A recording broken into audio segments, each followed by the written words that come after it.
Right before Christmas, I had an idea of joining my first game jam. So I went on to Itch and started looking for some jams that were starting soon, when I came across Jame, a Christmas jam. So I joined and started a new project. I make a lot of 3D games. So in the spirit of the jam, I decided to try making a 2D game for once. For this game, I'm using range 1.5, but in retrospect, this was a bad choice for this project, and we'll get into this a little bit later in the video. I opened a new scene and started by sending the default cube to the Shadow Realm from whence it came. Then I added a new plane and scaled it up to make my floor. For the player object, I added another plane and a cube for the player hitbox. This way the collisions would be a little bit more accurate. Now that the player has a working hitbox, I added a dynamic object collider and made a simple movement controller. Next, it was time to add the required special object to the game. So for now, we'll pretend that this yellow cube is an anvil. I gave the anvil a dynamic property and locked it to the Y and Z axis. Then made a function that would send the player back to the start of the level when the anvil touches the player. Since I wanted to make this a platform style game, I made a new plane that would represent elves. Then added a new empty object to spawn the anvils. Then I parented the empty to the plane. Now I have this awesome pillar of anvil objects,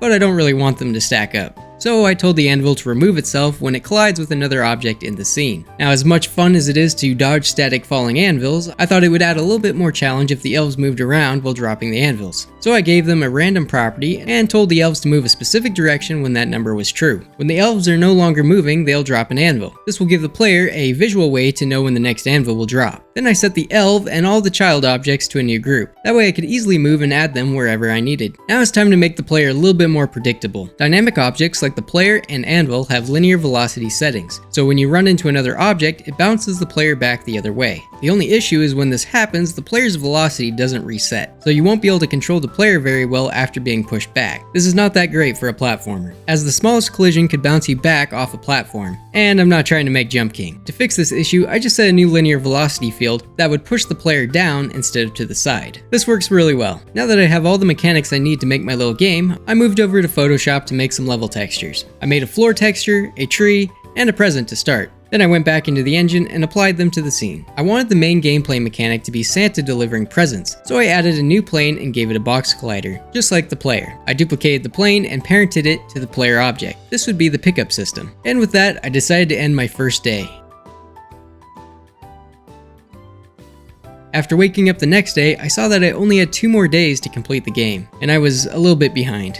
So for day 2, I wanted to get the majority of the animation tile sheets and other background assets done. I found that Photoshop was not the best option to make sprite sheets for a game. It just took a little longer than I wanted it to, and after the jam I ended up picking up a sprite on Steam. What a game changer that was. But anyways, back to Photoshop. I ended up giving my little Santa sprite a walk animation and an idle animation, and that was just gonna have to be good enough because that took way too long. Then I brought them back into the engine. You might have noticed a lot more has changed because I forgot to hit record in OBS, and 4 hours later it looks like this. I added some dynamic lights, textures, and a camera scroll to move the camera when the player moves up the screen. Then I started making my first level for the game. With that, the game was pretty much done and everything works great. The frame rate was amazing and the platforming felt good. But then I ran into a huge issue.